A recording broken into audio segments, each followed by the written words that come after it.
পরদিন সন্ধ্যায় আবার মিলিত হলাম আমরা। একসঙ্গে ডিনার সারার পর আগের দিনের গল্পের খেই ধরলেন মিস্টার কোয়ার্টারমেইন। তবে এর জন্য প্রচুর পীড়াপিড়ি করতে হলো। ক্যাপ্টেন গুডের প্রতি ক্ষোভ তখনও মেটেনি তার। সবাই মিলে কথা দিলাম, আর কোনো ধরনের ঠাট্টা মশকরা করা হবে না তার গল্প নিয়ে। এরপরেই সন্তুষ্ট হলেন তিনি। পাঠকদের জন্য গল্পের বাকি অংশও কোয়ার্টারমেইনের জবানিতে বলছি। সারাদিন লেগে গেল হাতির দাঁত আলাদা করতে। সূর্য ডোবার কিছুক্ষণ আগে শেষ হলো কাজ। এর মধ্যে একবার শুধু খাওয়ার বিরতি নিয়েছি আমরা। বাকি পুরোটা সময় খেটেছি যন্ত্রের মতো। মাটিতে সাজিয়ে রাখা 5টা আইভরির দিকে তাকিয়ে মন ভরে গেল। অদ্ভুত এক প্রশান্তি অনুভব করলাম দেহ মনে। খাবারটাও হয়েছে স্মরণীয়। এক দাঁতওয়ালা হাতিটার হৃৎপিণ্ড দিয়ে পেট পুজো করেছি আমরা। ফালি ফালি করে চর্বিতে ভেজে খেয়েছি ওটা সবাই মিলে। হৃৎপিণ্ডটা এত বড় যে 21 জন মিলেও পুরোপুরি শেষ করতে পারিনি। খেতেও অত্যন্ত সুস্বাদু লেগেছে। দাঁত আলাদা করা হলে হাতিটার চোয়াল পরীক্ষা করলাম আমি। জানার চেষ্টা করলাম আরেকটা দাঁত নেই কেন। একটু বিস্ময়ের সঙ্গে লক্ষ্য করলাম দ্বিতীয় দাঁতটা কোথাও ভেঙে টেঙে যায়নি। আসলে ওঠেইনি ওটা কোনো কালে। যা হোক, 5টা দাঁত পেয়েছি, তাই বা কম কিসে। গোবসহ দুজনকে লাগিয়ে দিলাম বড় আইভরিটা কেটে 2 টুকরো করতে।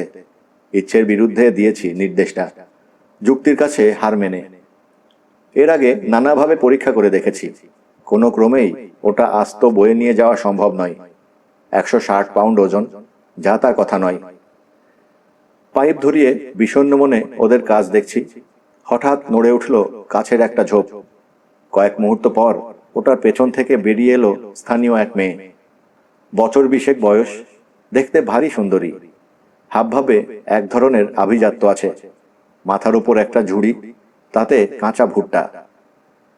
একটু অবাক হলাম মেয়েটাকে দেখতে পেয়ে।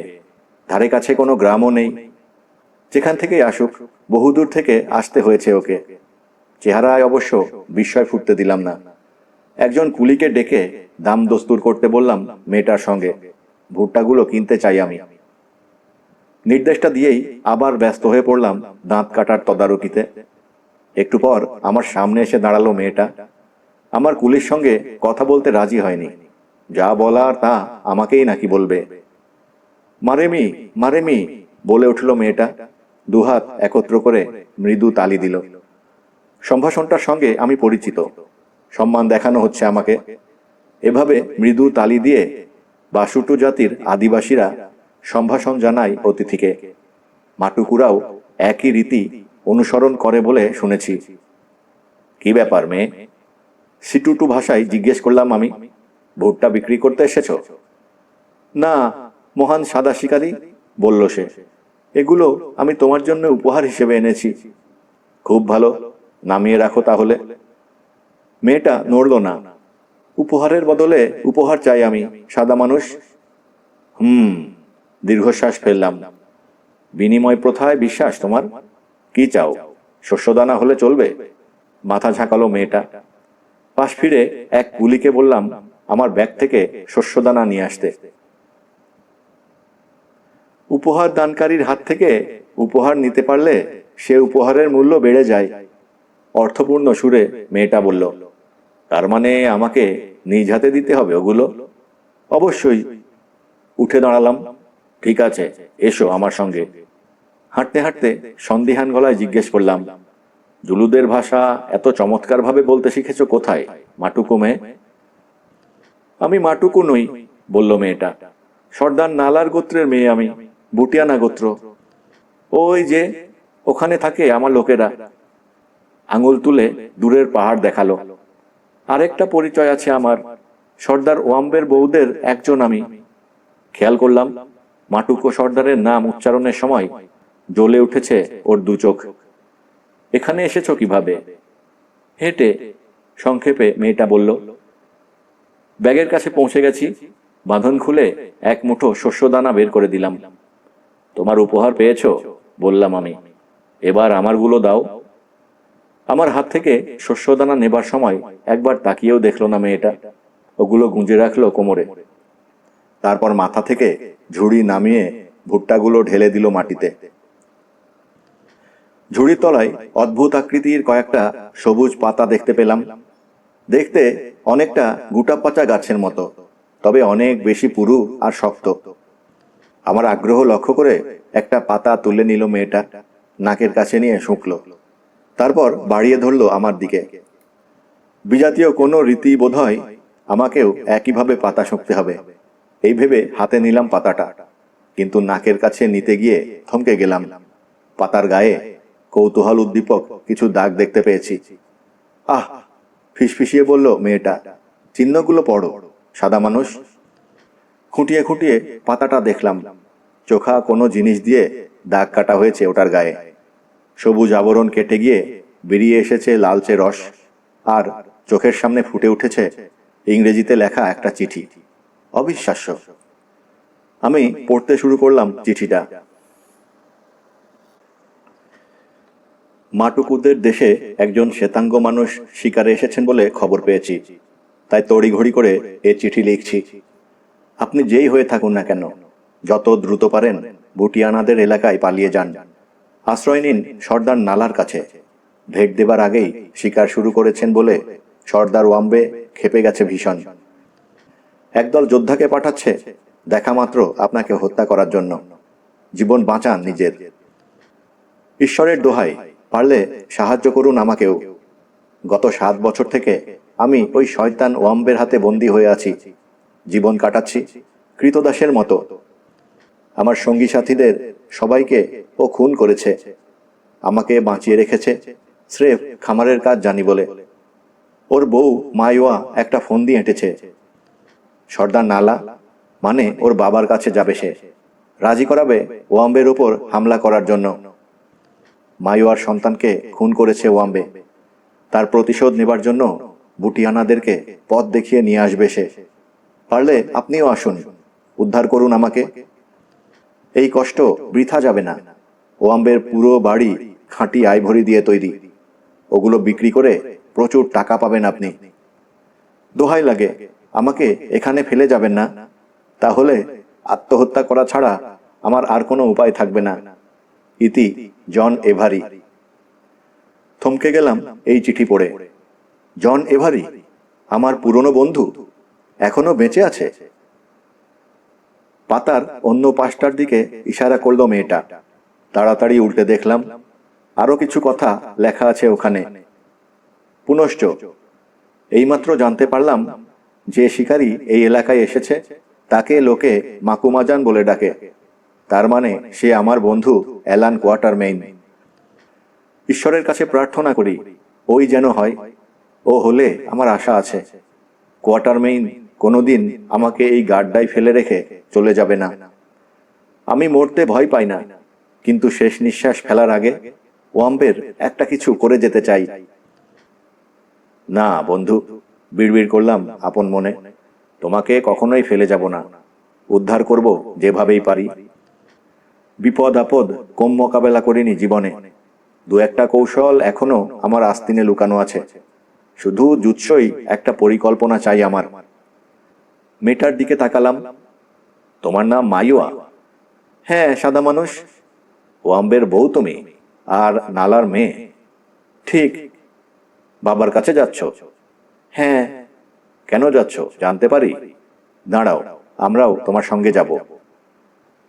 গোবকে ডেকে হুকুম দিলাম লোকজনকে তৈরি করার জন্য। যত দ্রুত সম্ভব রওনা হতে চাই। কোমরে হরিণের চামড়ার একটা থলে বেঁধে রেখেছে মাইওয়া। আমার কথা শেষ হতেই ওটার মুখ খুলে হাত ঢুকিয়ে দিল। যে জিনিসটা বের করে আনলো তা দেখে আমার দম বন্ধ হবার জোগাড়। ছোট্ট একটা শিশুর হাত, কবজির ওপর থেকে কাটা, রোদে শুকিয়ে মমি করে নেওয়া হয়েছে। এর জন্য যাচ্ছি আমি, থমথমে গলায় বলল মাইওয়া। আমার বাচ্চার জন্য। একটাই বাচ্চা হয়েছিল আমার। ওয়াম্বে তার বাবা। 18 মাস বেঁচেছে আমার বুকের ধন। ওকে পাগলের মতো ভালোবেসেছি আমি। তারপরেই বাচ্চাটাকে খুন করেছে ওয়াম্বে। ওর ভয় ছিল এই বাচ্চা বড় হয়ে ওর রাজত্ব দখল করে নেবে। এভাবে আরো অনেক বাচ্চাকেই মেরেছে শয়তানটা। ওর ঘরে আজ পর্যন্ত একটা সন্তানও টিকতে পারেনি। আমি কেঁদেছি, ওর পায়ে পড়েছি, কিন্তু কিছুতেই ঠেকাতে পারিনি আমার বাচ্চার মৃত্যু। কিভাবে ঘটল ঘটনাটা জানতে চাইলাম শান্ত ভঙ্গিতে। একদিন বিকেলে বাড়ির বাইরে বাচ্চাকে কোলে নিয়ে বসেছিলাম, বলল মাইয়া। কয়েকজন সৈনিক ওখান দিয়ে যাবার সময় সালাম ঠুকে বসল। ঠাট্টা করে বলল, ভবিষ্যতের সর্দারের প্রতি সম্মান দেখাচ্ছে।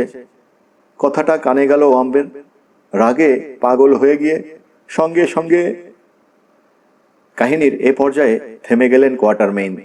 বললেন, আমাকে মাইয়া তার বাচ্চার করুণ মৃত্যুর পুরো বর্ণনা দিয়েছে, কিন্তু সেটা আপনাদেরকে খুলে বলতে চাই না। অসহায় একটা শিশুকে যে নৃশংসতার মাধ্যমে খুন করা হয়েছে তা না শোনাই ভালো। একমত হলাম সবাই। ক্যাপ্টেন গুড শুধু জানতে চাইলেন, বিস্তারিত বলার দরকার নেই, কিভাবে হত্যা করা হয়েছিল বাচ্চাটাকে তা জানতে পারি? সিংহ মারার ফাঁদে ফেলে সংক্ষেপে জানালেন কোয়ার্টারমেইন। কাঁপা কাঁপা গলায় পুরো ঘটনা শোনালো মাইয়া। শুনতে শুনতে স্তম্ভিত হয়ে গেলাম আমি। এমন বর্বরতার কথা কল্পনা করা যায় না। বিবেক, আত্মা সব বিদ্রোহ করে উঠল অমানুষ ওয়াম্বের বিরুদ্ধে। ওর কথা শেষ হলে জানতে চাইলাম, এখন তুমি কি করতে চাও মাইয়া? কি করতে চাই? শীতল গলায় বলল মাইয়া, কণ্ঠে তীব্র আক্রোশ। আমি প্রতিশোধ নেব, সাদা মানুষ, ভয়ঙ্কর প্রতিশোধ। যেভাবে আমার বাচ্চাকে খুন করেছে ওয়াম্বে, ঠিক সেভাবে কষ্ট দিয়ে ওকেও হত্যা করব। যতদিন না আমার এই শপথ পূরণ করতে পারছি, কিছুতেই হাল ছাড়ব না। চেষ্টা চালিয়ে যাব। ওয়াম্বেকে প্রায়শ্চিত্ত করিয়ে ছাড়ব আমি। ভালো বলেছ। শুধু বলা না, করেও দেখাবো। মাকুমাজান, প্রতিশোধ নেয়াই এখন আমার জীবনের একমাত্র লক্ষ্য। এই দেখো আমার বাচ্চার হাত। বেঁচে থাকতে এই হাত যেভাবে আমার সঙ্গে থাকতো, মরার পরেও সেভাবে রেখেছি। প্রতি রাতে এই হাত এখনো আমার মুখ স্পর্শ করে আমার চুল। আমাকে সে স্মৃতি ভুলতে দেয় না।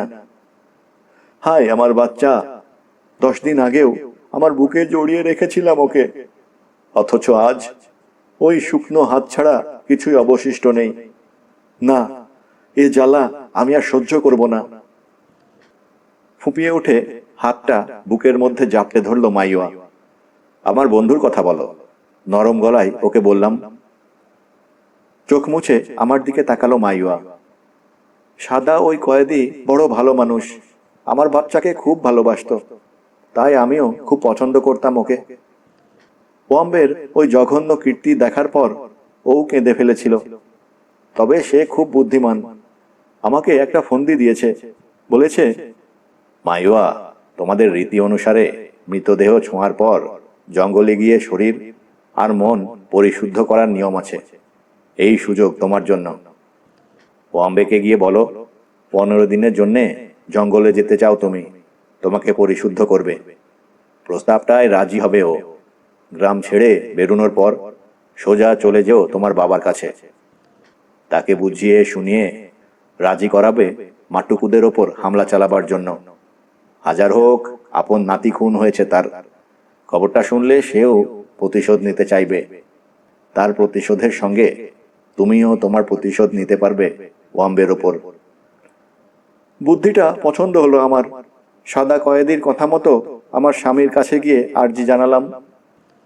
বলা বাহুল্য, খুশি মনেই আমাকে গ্রাম ছেড়ে বেরুতে অনুমতি দিল সে। রওনা হবার জন্য প্রস্তুতি নিচ্ছি, এমন সময় খবর পেলাম এক সাদা শিকারীর আগমন ঘটেছে আমাদের এলাকায়। মদ খেয়ে মাতাল হয়েছিল তখন ওয়াম্বে। খবরটা শোনা মাত্র রেগে বোম হয়ে গেল। তৎক্ষণাৎ আদেশ দিল, একটা এমপি মানে যোদ্ধা দল পাঠানো হোক। সাদা শিকারীকে খুন করে তার সমস্ত মালামাল লুট করে আনবে। খবরটা তাড়াতাড়ি জানালাম আমি সাদা কয়েদিকে। সে তখন গাছের পাতায় ওই চিঠি লিখে দিল। আমাকে বলল, তোমার কাছে চিঠিটা নিয়ে আসতে, যাতে ওর খবর পাও। একই সঙ্গে প্রাণ বাঁচাতে পারো নিজের। ওর কথা মতো কাজ করেছি আমি। বাবার কাছে যাবার আগে তোমার কাছে ছুটে এসেছি। এই আমার কাহিনী। ধন্যবাদ, আমি বললাম। ওই ইম্পিতে কত যোদ্ধা আছে বলতে পারো? 150-র মতো। এ মুহূর্তে কোথায় আছে ওরা? উত্তরে। তোমার নিশানা দেখে অনুসরণ করছে। গতকাল ওদেরকে পেছনে ফেলে এসেছি আমি। মনে হচ্ছিল এদিকে এলে পাওয়া যাবে তোমাকে। তাই পায়ের ছাপ অনুসরণ না করে একটা সংক্ষিপ্ত পথে চলে এসেছি। কপাল ভালো, অন্য কোথাও যাওনি তুমি। কিন্তু যোদ্ধারা কাল ভোরে এখানে পৌঁছে যাবে। সম্ভাবনা আছে, স্বীকার করলাম। তার আগেই সরে যেতে হবে আমাকে। দুষ্টু একটা বুদ্ধি খেললো মাথায়। স্ট্রিকনিন মাখিয়ে যেতে পারি। এতগুলো মানুষ খাবার দাবার পাচ্ছে না নিশ্চয়ই। 3-4টা হাতি মরে পড়ে আছে দেখলে থামবে নির্ঘাত। মাংস খাবে। বিষ মাখিয়ে রাখতে পারলে খতম করে দেয়া যাবে ওদেরকে। কিন্তু শেষ পর্যন্ত ওটা করা হলো না। সঙ্গে যথেষ্ট স্ট্রিকনিন নেই। কোয়ার্টারমেইনকে থামিয়ে দিয়ে হো হো করে হেসে উঠলেন স্যার হেনরি কার্টিস। বললেন, সত্যি কথা বলুন কোয়ার্টারমেইন, আসলেই স্ট্রিকনিন ছিল না, নাকি অমন নিজ কৌশল অবলম্বন করতে বিবেকের সায় পাননি? বললাম তো স্ট্রিকনিন ছিল না, গোমরা মুখে বললেন কোয়ার্টারমেইন। অত বড় 3টা হাতির গায়ে মাখানোর জন্য কত স্ট্রিকনিন দরকার তা আন্দাজ করতে পারেন? আর উচ্চবাচ্য করল না কেউ। কিন্তু আমি পরিষ্কার বুঝতে পারলাম স্যার কার্টিসের ধারণাই ঠিক। অতগুলো মানুষকে বিষ খাওয়ানোর ইচ্ছে হয়নি মিস্টার কোয়ার্টারমেইনের। যত যাই হোক, তিনি একজন নীতিপরায়ণ মানুষ, সাহসী। যুদ্ধের ময়দানে শত্রুকে সামনাসামনি হত্যা করতে দ্বিধা করবেন না, কিন্তু কাপুরুষের মতো বিষ খাওয়ানো সম্পূর্ণ ভিন্ন ব্যাপার। যা হোক, গল্প বলে চললেন তিনি। মাইওয়ার সঙ্গে কথা শেষ হতেই গোবো হাজির হলো। জানালো কুলিরা যাত্রার জন্য তৈরি। খুব ভালো, আমি বললাম। চলো রওনা হই, মস্ত বিপদে আছি আমরা সবাই। ওয়াম্বে একদল যোদ্ধা পাঠিয়েছে আমাদেরকে খুন করার জন্য। খুব শীঘ্রই এখানে এসে পৌঁছে যাবে ওরা। কথাটা শোনার সঙ্গে সঙ্গে চেহারা ফ্যাকাশে হয়ে গেল গোবর। কাঁপাকাঁপি শুরু হয়ে গেল শরীরে। ভয়ার্ত গলায় বলল, আমি তো সতর্ক করেছি আপনাকে মাকুমাজান, ওয়াম্বির দেশে মৃত্যু ঘুরে বেড়ায়। ঘুরে বেড়াক, কোনো ক্ষতি নেই, হালকা গলায় বললাম আমি। আমাদেরকে শুধু ওর চেয়ে একটু দ্রুত হাঁটতে হবে, এই আর কি। দ্রুত এগোতে চাইলে দাঁতগুলো ফেলে যেতে হবে মাকুমাজান। উহু, এখনই ওগুলো হাতছাড়া করার কোনো ইচ্ছে নেই আমার। পরিস্থিতি খারাপ হয়ে গেলে না হয় ভেবে দেখব। আপাতত সঙ্গে নাও ওগুলো। গোবো আর তর্কে গেল না। সঙ্গীদেরকে নির্দেশ দিল সমস্ত বোঝা পিঠে তুলে নিতে। তারপর জানতে চাইল কোন দিকে যেতে হবে। কোন দিকে মাইওয়া? জিজ্ঞেস করলাম আমি। ওই যে ওদিকে। হাত তুলে পর্বতমালার বাহু দেখালো মাইওয়া, যেটা বুটিয়ানা আর মাটুকুদের সীমানা আলাদা করেছে। ওখানে ছোট চূড়াটার নিচে একটা পথ আছে, সেখান দিয়ে মানুষ যেতে পারে। পাহাড়ের ভিতর দিয়ে যাবার ওটাই একমাত্র রাস্তা। যদি বন্ধ করে দেয়া যায়, পাশ ঘুরে যাওয়া ছাড়া আর কোনো উপায় নেই। সেটা পুরো 2-2.5 দিনের পথ। পাহাড়টা কত দূর? আজকের রাত আর আগামীকাল সারাদিন যদি হাঁটো, তাহলে সূর্যাস্তের আগেই পৌঁছতে পারবে। হিসেব করে ফেললাম, 40 থেকে 45 মাইল হাঁটতে হবে একটানা। কাজটা সহজ হবে না। কুলিদেরকে বললাম রান্না করা হাতির মাংস যদ্দূর সম্ভব সঙ্গে নিয়ে নিতে। আমিও নিলাম কিছুটা। রওনা হবার আগে মাইওয়াকে জোর করে খাওয়ালাম কিছুটা। মেয়েটা প্রতিশোধের নেশায় নাওয়া খাওয়া বিশ্রাম সব ছেড়ে দিয়েছে। রীতিমতো জোর জবরদস্তি করে খাওয়াতে হলো ওকে। ঠেকাই পড়েই করলাম সেটা। এই মেয়ে আমাদের সমস্ত আশা ভরসা। অসুস্থ হয়ে পড়লে ওর চেয়ে আমরাই বেশি ক্ষতিগ্রস্ত হব। যা হোক, একটু পর ক্যাম্প গুটিয়ে রওনা হলাম আমরা। মাইওয়া পথ দেখাচ্ছে। ঢালু জমি ধরে আধ ঘন্টা যাবার পর নিচু একটা এলাকায় পৌঁছলাম। দেখে মনে হলো শুকনো কোনো জলাশয়ের তলা। পুরোটা এখন ছেয়ে গেছে বুনো ঝোপঝাড়ে। মাঝে মধ্যে একটা দুটো ফাঁকা জায়গা আছে, তবে খুব বেশি নয়। ঝোপঝাড়ের মাঝ দিয়ে কষ্টে সৃষ্টে এগোলাম আমরা। কোনো পথ নেই ওখানে। ডালপালা কেটে এগোনোর জায়গা করে নিতে হচ্ছে। যেন অনন্তকাল চলার পর পৌঁছলাম ওটার শেষ প্রান্তে। ঢাল বেয়ে আবার উঠতে শুরু করলাম। ঢালের মাথায় পৌঁছে থেমে গেল মাইওয়া। চোখের ওপর হাত তুলে তাকালো পেছন দিকে। একটু পর আমার বাহু স্পর্শ করলো ও। ওদিকে তাকাবার জন্য ইশারা করলো। ফেলে আসা সাগর সদৃশ জঙ্গলের দিকে দৃষ্টি নিক্ষেপ করলাম। 6-7 মাইল দূরে একটা ফাঁকা জায়গা। সেখানে হঠাৎ কি যেন ডুবন্ত সূর্যের আলোয় ঝিলিক দিয়ে উঠল। একবার, দুবার, 3 বার। কি ওগুলো? জিজ্ঞেস করলাম। ওয়াম্বের যোদ্ধাদের বর্ষা, উত্তর দিল মাইওয়া। ওরা খুব দ্রুত এগোয়। আশ্চর্য রকম শান্ত ওর কণ্ঠস্বর। আঁতকে উঠলাম কথাটা শুনে। কি সর্বনাশ! ওরা তো খুব কাছে চলে এসেছে। ভয় পেও না, আমার চেহারা দেখে বলল মাইওয়া। আপাতত আর এগোবে না ওরা। হাতির মাংস খাওয়ার জন্য থামবে, বিশ্রাম নেবে। সুযোগটা কাজে লাগিয়ে এগিয়ে যেতে হবে আমাদের। হয়তো ফাঁকি দিতে পারবো ওদের। আর কোনো কথা না বলে আবার হাঁটতে শুরু করলাম। সূর্য পুরোপুরি ডোবার পর কিছুটা সময়ের জন্য থামতে হলো। চারপাশ এত অন্ধকার হয়ে গেছে যে পথ ঘাট কিছুই দেখা যাচ্ছে না। এতে সময় নষ্ট হলো বেশ কিছুটা, তবে জিরিয়ে নিতে পারলাম সবাই। চাঁদ ওঠার পর ফের শুরু করলাম যাত্রা। ভাগ্য ভালো যে ওয়াম্বের যোদ্ধাদের বর্ষার ঝলকানি কুলিদের কেউ দেখতে পায়নি। সেক্ষেত্রে ওদেরকে সামলানো কঠিন হয়ে যেত। কি রকম ভয় পাচ্ছে ওরা তা বোঝা যাচ্ছে হাবভাব দেখেই। পিঠে ভারী বোঝা থাকার পরও বেশ দ্রুত হাঁটছে। কোনো কুলিকে এত জোরে এগোতে দেখিনি আমি। সতর্কতার জন্য সবার পেছনে থাকছি আমি। ভয়ের মুখে সমস্ত মালামাল ফেলে পিঠ টান দিক ওরা, আমি তা চাই না।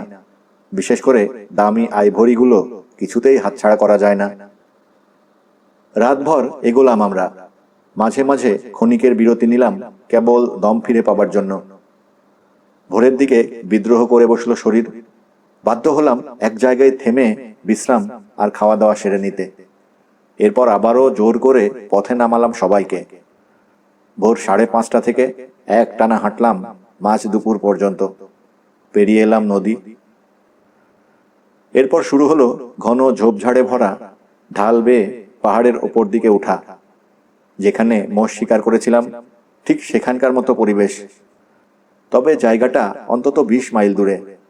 এখান থেকে ওয়াম্বের আবাসস্থল মোটামুটি 25 মাইল দূরে বলে জানালো মাইওয়া। ঘন ঝোপঝাড়ের মাঝ দিয়ে কষ্টে সৃষ্টে প্রায় 6-7 মাইল এগোলাম আমরা। এরপর পৌঁছলাম এক পাতলা অরণ্যে। প্রায় 2 মাইল প্রস্থ ওটার। পেরুতে কষ্ট হলো না, তবে ওখানকার জমি ভীষণ ঢালু বলে কিছুটা ধকল গেল কুলিদের ওপর দিয়ে।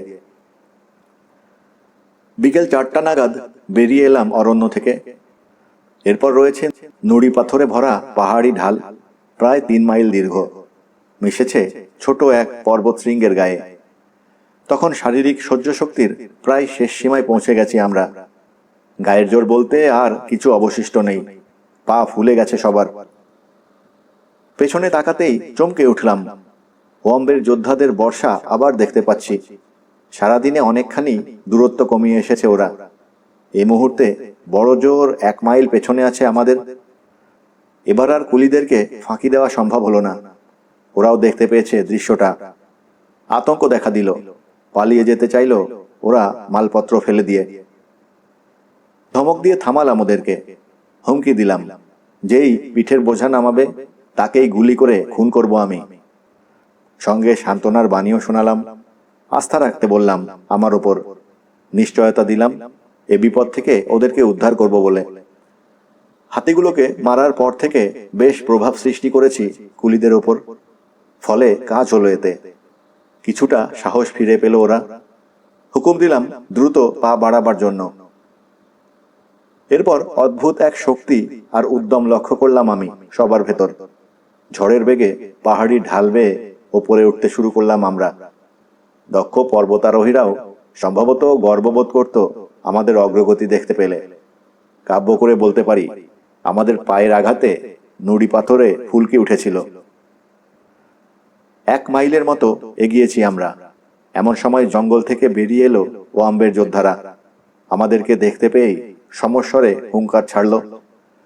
পাহাড়ের গায়ে প্রতিধ্বনি উঠল, কান ঝালাপালা হয়ে গেল ওদের চিৎকার চেঁচামেচিতে। চলার গতি বাড়িয়ে দিলাম আমরা। পেছনে রই রই করে ছুটে এলো যোদ্ধার দল।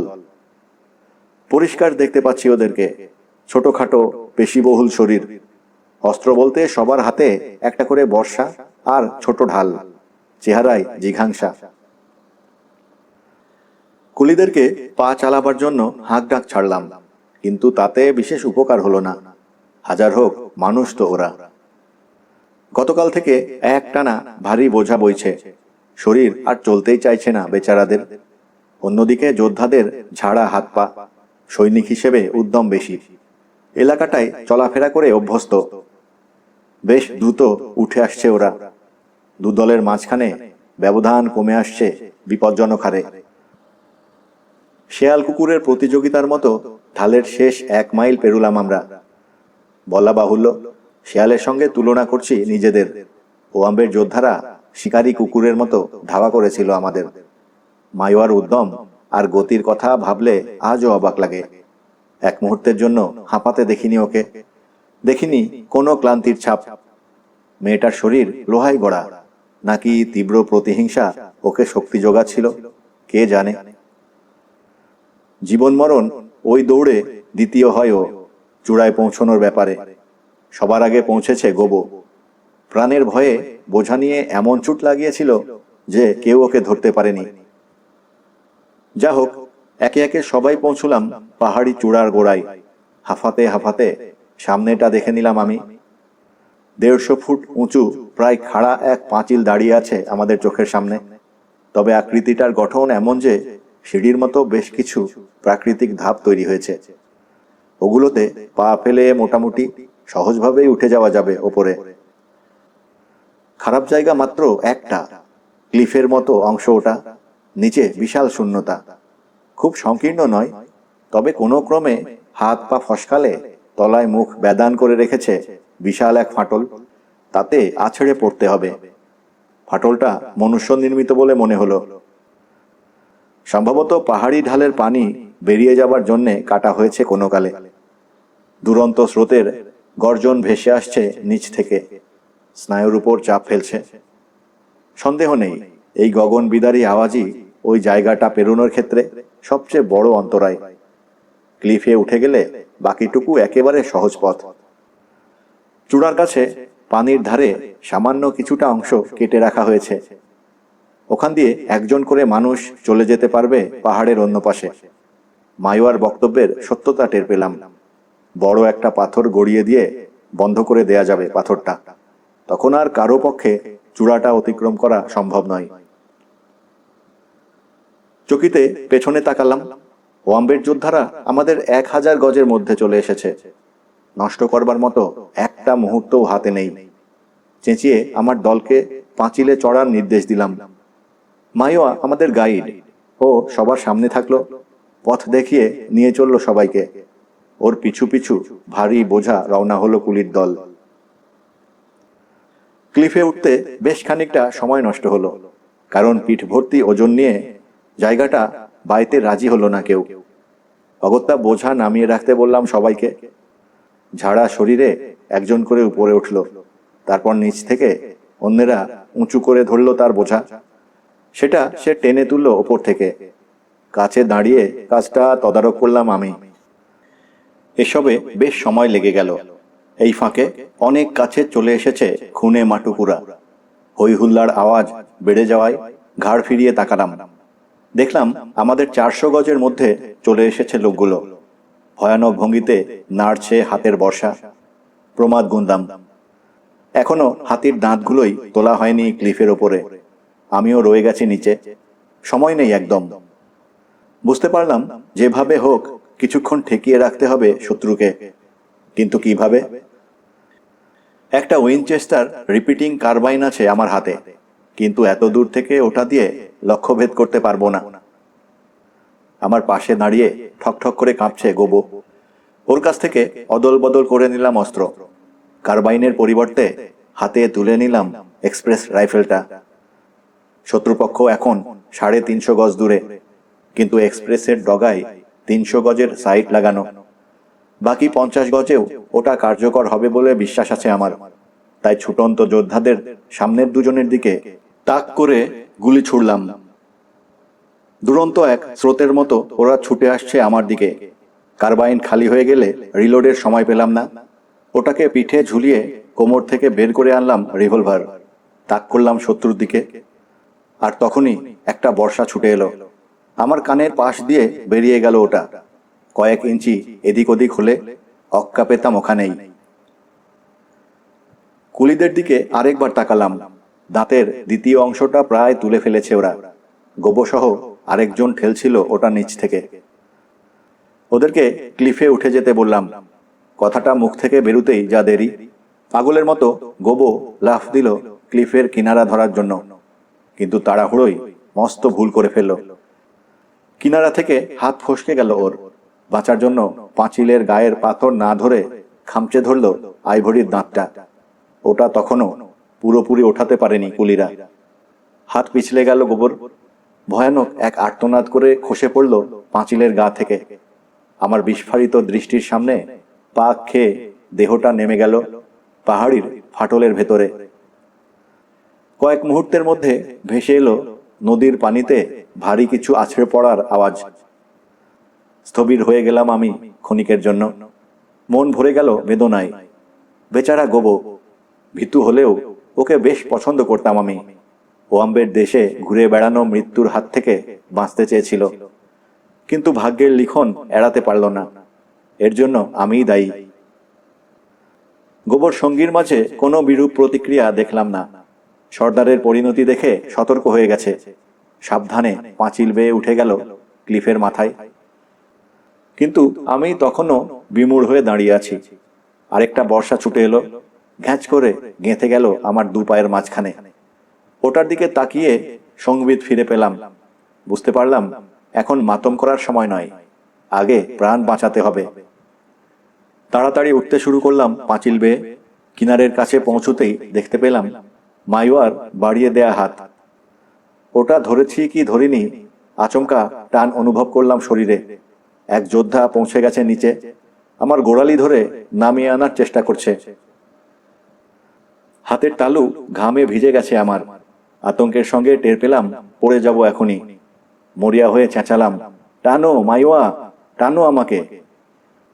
টানলো বটে মেয়েটা। আগে বুঝিনি এত শক্তি ওর শরীরে। মেয়েদেরকে চিরকাল অসহায় দুর্বল বলে ভেবেছি, কিন্তু সেদিন আমার ধারণা পাল্টে গেল। আমার বাম হাত ধরে প্রচন্ড শক্তিতে টানতে শুরু করলো মাইওয়া। নিচ থেকে ডান গোড়ালি ধরে মাটুকু যোদ্ধাও টানছে। দড়ি টানাটানির মতো অবস্থা বিরাজ করলো কিছুক্ষণ। বুঝতে পারলাম শেয়ানে শেয়ানে লড়াই হচ্ছে। কিন্তু তারপরেও মাইওয়া একটা মেয়ে, টানছে ওপর থেকে। শক্ত মাটির অবলম্বন পাওয়া একজন পুরুষের সঙ্গে পেরে ওঠার কথা নয় ওর। কিছু একটা না করতে পারলে ওর হার হবে শীঘ্রই। ডান হাতটা মুক্ত ছিল। ওটা দিয়ে কোমরের হোলস্টার থেকে বের করে আনলাম পিস্তল। কার্তুজ ভরাই আছে। হ্যামার টেনে অন্ধের মতো নিচে ঘোরালাম ওটা নল, টিপে দিলাম ট্রিগার। মাথার চাঁদি ফুটো হয়ে গেল যোদ্ধার। আর্তনাদ করে আমাকে ছেড়ে দিল। পড়ে গেল পাঁচিলের গা থেকে। সঙ্গে সঙ্গে এক ঝটকায় আমাকে উপরে তুলে নিল মাইওয়া। ধাতস্থ হবার জন্য সময় নিলাম না। কুলিরা ইতিমধ্যে সমস্ত বোঝা আবার তুলে নিয়েছে পিঠে। চেঁচিয়ে এগোবার নির্দেশ দিলাম ওদেরকে। ক্লিফের নিচে আরেক যোদ্ধা উদয় হলো। ওর দিকে আমার হাতি শিকারের বন্দুক তাক করে গুলি ছুঁড়ল এক কুলি। গায়ে লাগলো নাকি লোকটা ভয় পেল ঠিক বুঝলাম না, তবে আড়ালে চলে গেল সে। আর দেরি নয়, দ্রুত পা চালিয়ে চূড়ার কাছে কাটা জায়গাটা পেরিয়ে এলাম আমরা। কাছে বড় বড় কয়েকটা পাথর ছিল। কুলিদের সাহায্যে ওগুলো গড়িয়ে নিয়ে গেলাম। বন্ধ করে দিলাম এপাশে আসার পথ। মাটুকুরা আটকা পড়ে গেল ওপাশে। এবার পাহাড়ের পাশ ঘুরে আসা ছাড়া আর কোনো উপায় নেই ওদের। বিপদ কেটে গেলেও থামলাম না আমরা। পাহাড়ের অন্য পাশের ঢাল ধরে তাড়াতাড়ি নামতে শুরু করলাম। মাইল দুয়েক যাবার পর দেখা পেলাম ঘন অরণ্যের। এবার আর শরীর চলছে না কারোরই, তাই ক্যাম্প করার নির্দেশ দিলাম। রাতটা ওই জঙ্গলে কাটালাম আমরা। বিশ্রাম নিলাম প্রাণ ভরে। পাল্লা করে একজন অবশ্য পাহারায় রইল, কারণ বিপদ আবার কোন দিক থেকে আসে তার কিছুই বলা যায় না। উল্লেখযোগ্য আর কিছু ঘটল না সে রাতে।